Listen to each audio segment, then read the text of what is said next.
Assalamualaikum warahmatullahi wabarakatuh. Selamat pagi peserta didik kelas 7 yang Bapak banggakan. Apa kabarnya? Semoga selalu dalam keadaan sehat walafiat. Amin amin ya rabbal alamin. Bertemu kembali dengan Bapak dalam mata pelajaran ilmu pengetahuan alam, tadi dikenal dengan IPA. Sebelum kita mulai pembelajaran kali ini, kita buka bersama-sama dengan mengucap basmalah, bismillahirrahmanirrahim. Pada pertemuan ke-33 ini Bapak akan menyampaikan materi tentang pencemaran tanah dan dampaknya. Ini adalah materi terakhir dari bab 3. Tujuan pembelajaran kali ini adalah peserta didik diharapkan mampu menjelaskan pencemaran tanah dan dampaknya. Tanah merupakan komponen penting yang dibutuhkan oleh semua organisme untuk mempertahankan kehidupannya, bahkan melakukan semua aktivitasnya.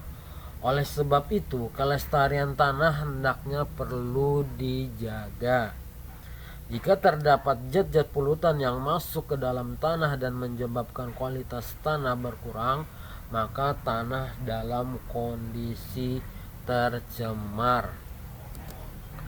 Pencemaran tanah itu didefinisikan sebagai kondisi di mana bahan kimia buatan manusia masuk dan mengubah lingkungan tanah alami, sehingga tanah tersebut tidak baik lagi bagi makhluk hidup karena sudah mengalami namanya pencemaran. Pencemaran tanah terjadi akibat masuknya atau dimasukkannya bahan pencemar yang berdasar dari kegiatan manusia atau proses alam sehingga mengubah tantangan atau kondisi tanah alami. Pencemaran tanah dapat diakibatkan oleh polutan-polutan yang berasal dari limbah domestik, limbah industri, dan limbah pertanian. Lebih lanjutnya akan Bapak jelaskan apa itu limbah domestik, limbah industri, dan limbah pertanian. Peserta didik kelas 7 yang Bapak banggakan. Yang pertama, faktor penyebab pencemaran tanah. Yang A kecil yaitu limbah domestik.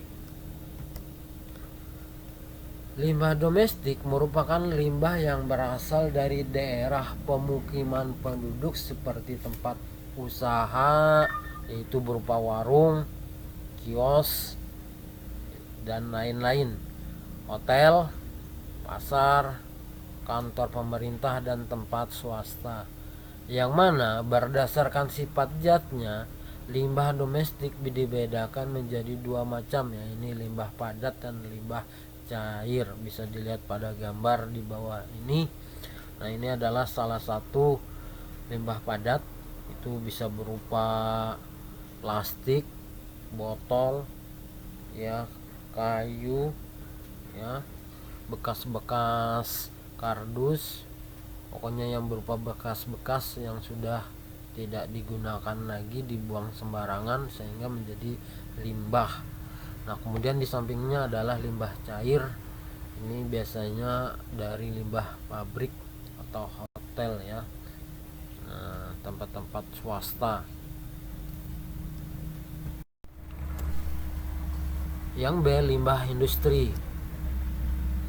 Limbah industri merupakan limbah yang berasal dari sisa-sisa produksi industri yang dibedakan menjadi dua macam, yakni limbah padat dan limbah cair juga. Jadi limbah industri ini ada dua bentuknya, limbah padat dan limbah cair. Nah, industri ini bentuknya macam-macam, ada yang berindustri memproduksi plastik, ada yang membuat kertas, ya, limbah kain, limbah karet, dan lain-lain. Nah, itu yang limbahnya itu yang tanpa diolah itu langsung dibuang ke lingkungan tempat industri itu berdiri sehingga menjadi limbah. Ya, ada yang langsung dibuang ke tanah, ada yang langsung dibuang ke sungai sehingga ini menjadi limbah cair. Kemudian yang C adalah limbah pertanian. Limbah pertanian berupa sisa-sisa pupuk sintetik itu buatan seperti pupuk urea, pestisida, insektisida dapat merusak struktur tanah dan menyebabkan kesuburan tanah menjadi berkurang. Penggunaan pestisida bukan saja mematikan hama tanaman, tetapi juga mikroorganisme yang berguna di dalam tanah seperti cacing ya sebagai penyubur ya, dan mikroorganisme lainnya yang ada di dalam tanah. Padahal kesuburan tanah itu tergantung pada jumlah organisme di dalamnya tadi. Kalau organisme di dalamnya mati terkena limbah pertanian, maka tanah tersebut tidak akan jadi subur, malah gersang ya, tidak bisa diolah lagi karena tidak ada organisme yang berfungsi sebagai pengurai daripada kesuburan tanah tadi. Nah, kemudian yang kedua adalah dampak pencemaran tanah. Dampak pencemaran tanah di sini terbagi menjadi tiga. Dampak pencemaran tanah ini terbagi menjadi tiga ya. Yang nama dampak pencemaran tanahnya ini dampaknya bersifat negatif. Nah, di berbagai bidang. Yang pertama adalah yang A, terhadap kesehatan. Dampak pencemaran tanah terhadap kesehatan tergantung pada tipe polutan, jalur masuk ke dalam tubuh, dan kerentanan populasi yang terkena. Kromium, berbagai macam pestisida dan herbisida merupakan bahan karsinogenik untuk semua populasi. Timbal sangat berbahaya pada anak-anak karena dapat menyebabkan kerusakan otak serta kerusakan ginjal pada seluruh populasi. Paparan kronis terus-menerus terhadap bencana pada konsentrasi tertentu dapat meningkatkan kemungkinan terkena leukemia. Nah, itu adalah dampak pencemaran tanah bersifat negatif bagi kesehatan. Yang B adalah dampak pencemaran tanah terhadap ekosistem. Perubahan kimia tanah yang radikal dapat timbul dari adanya bahan kimia beracun atau berbahaya bahkan pada dosis yang rendah sekalipun. Perubahan ini dapat menyebabkan perubahan metabolisme dari mikroorganisme endemik dan antropoda yang hidup di lingkungan tanah tersebut.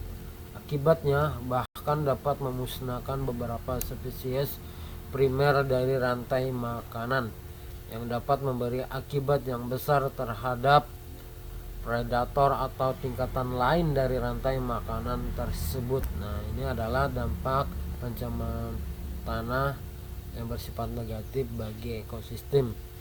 Kemudian yang C, dampak pencemaran tanah bersifat negatif terhadap pertanian.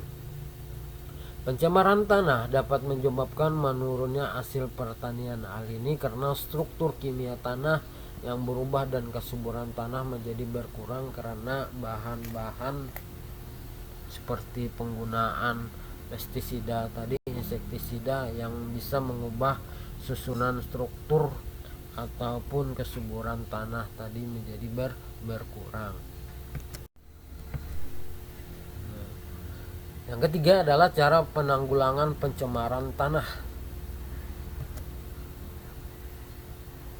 Nah, cara penanggulangan pencemaran tanah terdiri dari 4. Yang pertama adalah mengurangi bahan pencemar dari sumbernya untuk mencegah dampak lingkungan yang lebih berat, misal dengan menerapkan prinsip 4R, yaitu reduce, mengurangi pemakaian, reuse, memakai ulang, recycle, mendaur ulang, dan replace, mengganti. Yang kedua, mengurangi jumlah limbah yang dihasilkan oleh industri, terutama yang mengandung zat-zat kimia. Yang ketiga, melakukan remediasi adalah kegiatan membersihkan permukaan tanah yang tercemar. Terdapat 2 jenis remediasi tanah, yaitu in situ onset dan ex situ offset. Pembersihan on site adalah pembersihan di lokasi. Pembersihan ini lebih murah dan lebih mudah, terdiri dari pembersihan vetting atau injeksi dan bioremediasi. Pembersihan offset meliputi penggalian tanah yang tercemar dan kemudian dibawa ke daerah yang aman. Setelah sampai di daerah aman, tanah tersebut dibersihkan dari zat pencemar. Yang keempat adalah bioremediasi, cara penanggulangan pencemaran tanah, yaitu proses pembersihan pencemaran tanah dengan menggunakan mikroorganisme seperti bakteri, jamur atau protozoa yang bertujuan untuk memecah dan mendegradasi zat pencemar menjadi bahan yang kurang beracun atau tidak beracun, ya, tidak beracun tadi. Nah, salah satu contoh organisme yang dapat digunakan sebagai bioremediasi adalah jamur Mycorrhiza pam. Jamur ini dapat menyerap unsur logam di dalam tanah. Sebelum Bapak tutup pembelajaran kali ini, Bapak akan memberikan 2 soal latihan berbentuk esai. Silahkan kalian tulis jawabannya di lembar atau di buku tulis. Kalian foto dan kalian upload ke e-learning madrasah. Soal yang pertama adalah apa yang dimaksud dengan pencemaran tanah, jelaskan. Yang kedua, sebutkan 3 faktor penyebab pencemaran tanah. Tadi sudah Bapak jelaskan. Kalau kalian mendengarkan, memperhatikan, insya Allah bisa menjawab dengan benar dan betul. Demikianlah materi kali ini yang dapat Bapak sampaikan. Kurang lebihnya Bapak mohon maaf. Kita tutup pembelajaran kali ini dengan mengucap hamdalah, alhamdulillahirabbil alamin. Assalamualaikum warahmatullahi wabarakatuh. Terima kasih.